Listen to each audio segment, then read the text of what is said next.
Are you unconsciously stopping yourself from recovering from burnout? Here's why and what you need to do.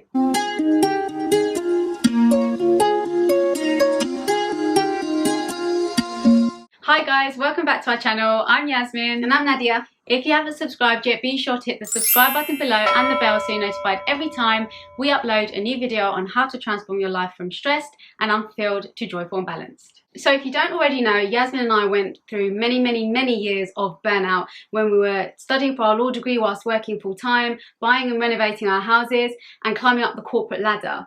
And we've now been burnout free for about 6 to 7 years, and we realized that recovering from burnout is actually very little to do with your to-do list. And today we're going to share with you 5 reasons you're actually stopping yourself from recovering from burnout and what you can do to overcome that. The first reason is because you think in extremes.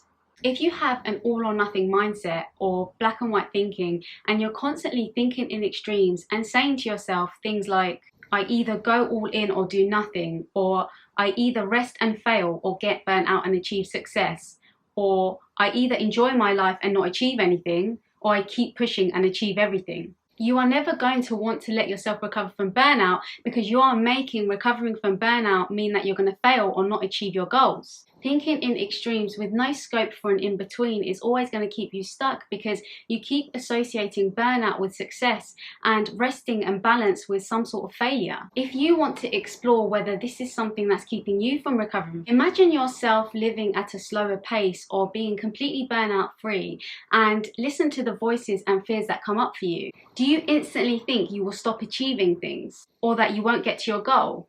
Did you have an extreme thought of some kind come up for you? If so, this is something that is delaying or possibly preventing your recovery from burnout. The second reason is that you use work as a distraction from something you do not want to face. Burnout is often caused by overworking, and when you overwork yourself, it's important to identify that you are trying to fulfill a need.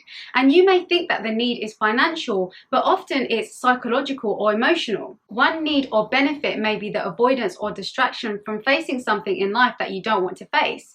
Instead of dealing with those issues, in our society, overworking is often used as an avoidance. By distracting yourself with work, you may feel a sense of relief from issues that you are facing in life, or a sense of comfort because work is something that you can actually control. Examples of things you may be trying to avoid are unresolved traumas, feeling of lack of control, relationships or family issues, facing insecurities, which all seem to subside when you are engrossed in your work. The third reason is because the process of recovering is so overwhelming. We tend to avoid things that are unknown, scare us, or that we don't have much knowledge in. So if you find the idea of recovering from burnout overwhelming or scary in any way, you're going to continue to put it off.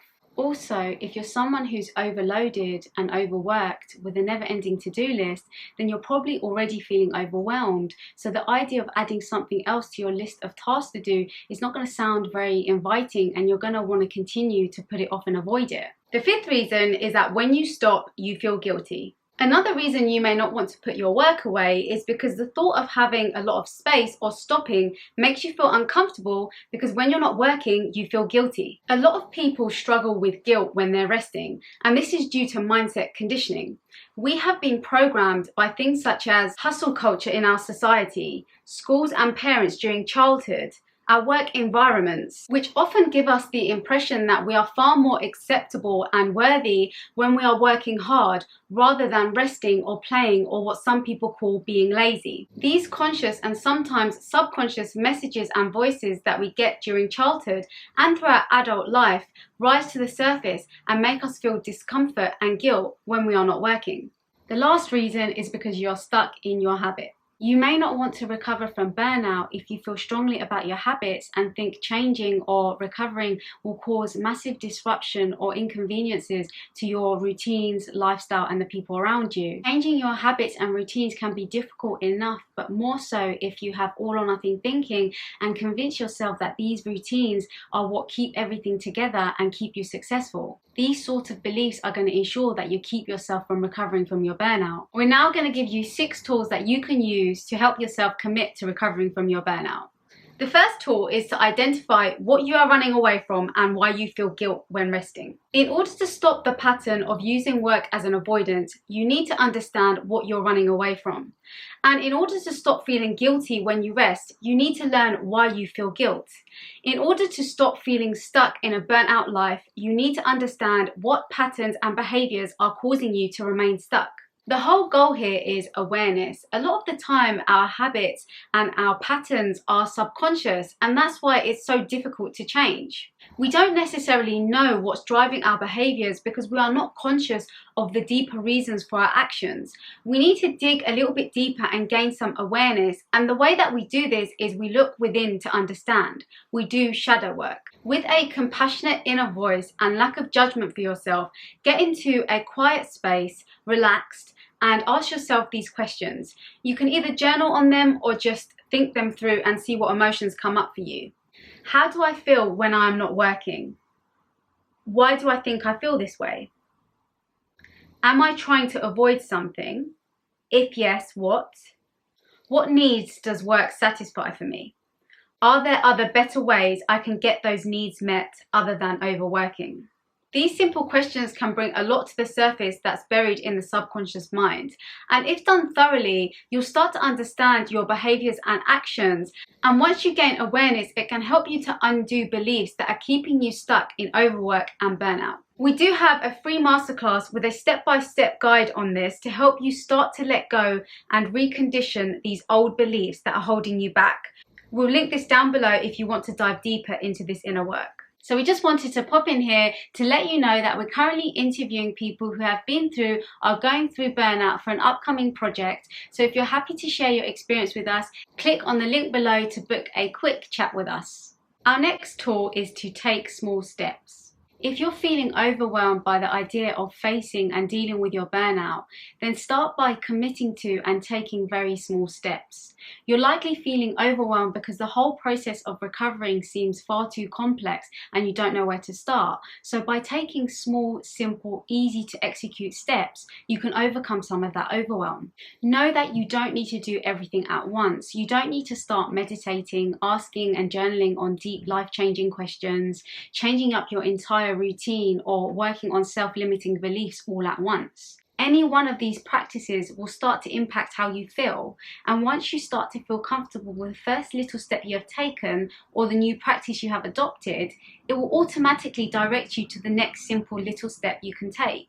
By slowly incorporating one small step after another, applying no pressure onto yourself to make huge changes, you will slowly start to discover things about yourself and your burnout, and eventually you'll see big improvements which have been achieved in a less intimidating and overwhelming way. The third tip is to ease into stillness and resting. So this is very similar to the previous tool, which is also to ease into resting and stillness if that's overwhelming for you. So if watching a full movie and resting makes you feel guilty for not working, start with allowing yourself the time to watch a 10-minute YouTube clip.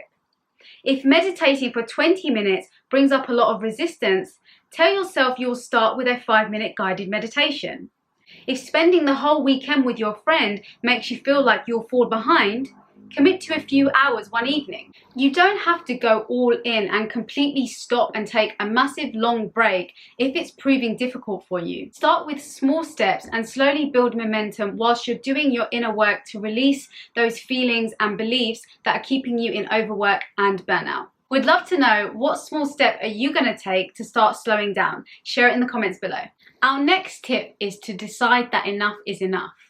In order to want to heal from your burnout, you must decide that enough is enough and there's no longevity in the lifestyle that you're living. One way to help you come to this decision is to acknowledge the negative effects of continuing down the path you're on, and imagine what your life would be like in 3 or 4 years' time if you continue. Ask yourself, what will life be like if I stay burnt out and don't change what I'm doing? What will my body feel like and look like? What will my relationships be like? And what kind of lifestyle will I be living by that point? You can also do the opposite and imagine what your life will be like in 3 or 4 years' time if you fully heal from your burnout. What will you be able to do? How will you feel? What will your body look and feel like? And what will you be able to bring into existence with this higher, more vital energy you have? When you do this, make sure to evaluate the stories that you tell yourself that allow you or keep you going despite your burnout. Maybe you're telling yourself that you're not that tired yet, or that you're a hero for keep on going and keep on working. Look at the stories you're telling yourself and decide to be completely honest with yourself and look at the impacts that your burnout is really having. This will push you to make the change. The fifth tool is to shift your mindset to value sustainable working. Start by reconditioning your thoughts and beliefs consciously to support a new, healthier approach to your work. Here are some shifts in thinking to remind yourself of whilst you're on your burnout recovery journey. Remind yourself of the tortoise and hare story, that slow and steady wins the race. If you keep on hustling hard and ending up burnt out so you are forced to rest, you will slow yourself down and overall work less efficiently. Whereas if you take the approach of still working hard but at less of a fast, pressurized and overwhelmed state, you will not need to keep taking breaks after you burn out and crash. So overall, you will make continuous progress and overtake the old version of you that always hustled and got burnt out.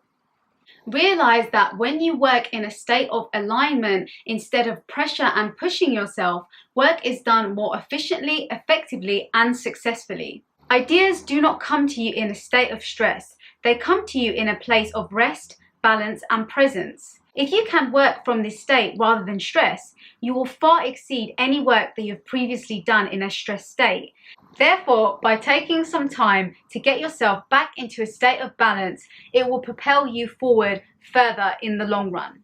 Finally, remember that you are your biggest investment into your goals. Without your health, no goals will be achieved. And without rest and recovery, you can't be in good health. If you are truly committed to your success and the ability to actually enjoy it, you need to prioritize you, which means taking a break when you need it, being kind to yourself, and giving yourself the freedom to enjoy your life without guilt. Our final tool is to acknowledge that momentum won't be completely lost by resting. Taking some time off to rest will not completely destroy all of your momentum. A short break away will enable you to come back to your work with more inspiration, new ideas, and more energy, so you build even better momentum than you had before. Even if you have some momentum in your burnout condition right now, it probably isn't very much and isn't anywhere near your potential. Plus, it is likely to expire if your burnout continues to go unaddressed or get worse. A small break to detach and recharge your batteries will only maximize your productivity and make you happier and more efficient when you return, enabling you to build better momentum. So make rest a regular part of your routine. That's it for today, guys. We hope you enjoyed the video. If you did, please like, share, subscribe, and comment. And see you next time. Thanks for watching. Bye.